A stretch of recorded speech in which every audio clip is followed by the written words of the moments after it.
Mohtar Kusumaatmadja merupakan tokoh yang dilahirkan di Jakarta pada 17 Februari 1929 dari pasangan Taslim Kusumaatmadja dan juga Sulmini Surawisastra. Kedua orang tuanya sangat memiliki peranan yang sangat penting untuk mengantarkannya dalam mencapai kedudukan tinggi baik di bidang pendidikan, pemerintahan, dan juga kebudayaan.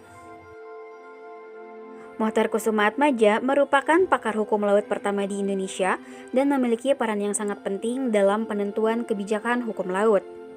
Mengacu pada Territorial Zone and Maritime Krijgen Ordonnantie tahun 1939 di Indonesia, Pulau Indonesia dipisahkan oleh laut dan juga kawasan di sekelilingnya. Pulau-pulau tersebut memiliki jarak sejauh 3 mil dari garis pantai. Mantan Direktur Departemen Luar Negeri Nugroho Wisnumurti mengatakan bahwa menghadapi ancaman kedaulatan dan keamanan nasional mengenai wilayah perairan di Indonesia pada 17 Oktober 1956, pemerintah RI di bawah Perdana Menteri Ali Sastroamidjojo membentuk suatu panitia interdepartemental urusan rancangan Undang-Undang Laut Teritorial Indonesia. Menurutnya, pembentukan panitia tersebut dinilai berjalan lambat dan juga belum mencapai hasil yang memuaskan. Chairul Saleh selaku Menteri Urusan Veteran memanggil Mohtar Kusumaatmadja dan menyampaikan kekecewaannya terhadap kerja panitia yang tidak memuaskan. Kemudian ia meminta Mohtar untuk menemukan cara agar Laut Jawa dapat dijadikan sebagai perairan pedalaman. Namun menurut Mohtar, hal tersebut bertentangan dengan hukum internasional. Kemudian Chairul Saleh mengatakan, jika dulu proklamasi kita mendengarkan orang-orang yang yuridis, proklamasi pun tidak akan terjadi. Kamu harus mengubah cara berpikir. Karena ucapan tersebut, akhirnya Mohtar Kusumaatmadja tertantang untuk mengusahakan konsep Jawa sebagai laut pedalaman. Indonesia dan beberapa negara lainnya melakukan hal yang sama dalam mengambil tindakan sepihak untuk memperlebar laut teritorialnya. Pada konferensi kodifikasi tahun 1930 di Den Haag, Belanda, ada 37 negara peserta yang mengikuti konferensi tersebut dan hanya 9 negara yang mempertahankan 3 mil limit. Sedangkan sebagian negara lainnya kebanyakan menganggap 3 mil itu tidak cukup lebar, yang menjadikan 3 mil limit gugur sebagai batas teritorial suatu negara di dunia. Menurut Mohtar Kusumaatmadja, prinsip negara kepulauan Indonesia atau Archipelagic State Principle menerapkan prinsip penarikan garis pangkal lurus yang menghubungkan titik-titik terluar pulau-pulau terluar.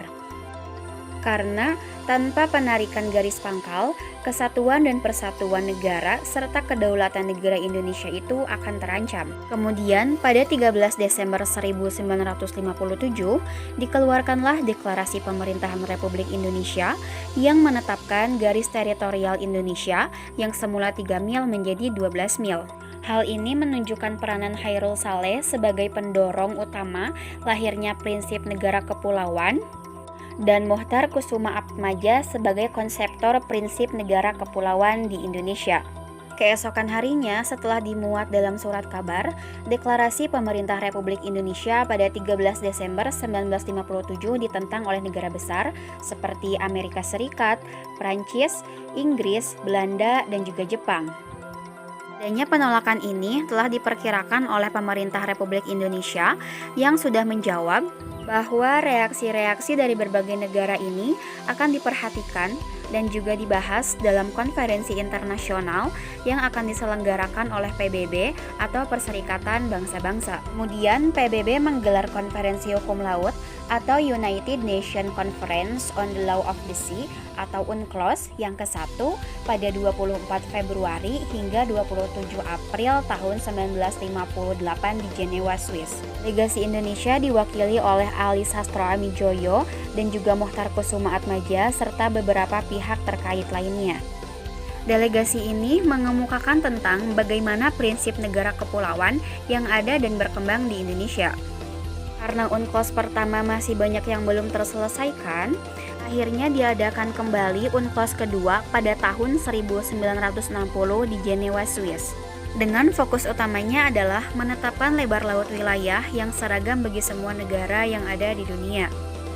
Tahun 1961, pemerintah RI membentuk Dewan Maritim yang dipimpin oleh Juanda Kartawijaya dan juga Mohtar Kusumaatmadja menjadi salah satu panitianya. Tahun 1974 hingga 1982 diadakan UNCLOS ketiga dengan delegasi Indonesia yang dipimpin oleh Mochtar Kusuma-Atmadja sebagai Menteri Luar Negeri. Perjuangan Mochtar Kusuma-Atmadja tidak hanya dalam bidang konferensi saja, melainkan melalui perundingan-perundingan bilateral dengan negara yang berkepentingan, terutama dengan negara-negara maritim seperti Amerika Serikat, Uni Soviet, dan juga Australia. Selain itu, Indonesia mengirim misi-misi khusus ke berbagai negara kunci untuk memperoleh dukungan terhadap perjuangan Indonesia di bidang hukum laut internasional. Perjuangan delegasi Indonesia yang dipimpin Mochtar Kusuma-Atmadja akhirnya membuahkan hasil yang cemerlang dengan ditandatanganinya Konvensi Hukum Laut pada tanggal 10 Desember 1982 di Montego Bay, Jamaika. Mochtar Kusuma-Atmadja memiliki perjuangan yang sangat besar dalam prinsip negara kepulauan di Indonesia. Bahkan perjuangannya memakan waktu selama 25 tahun untuk menciptakan tatanan hukum baru bukan hanya di Indonesia tapi untuk seluruh negara di dunia.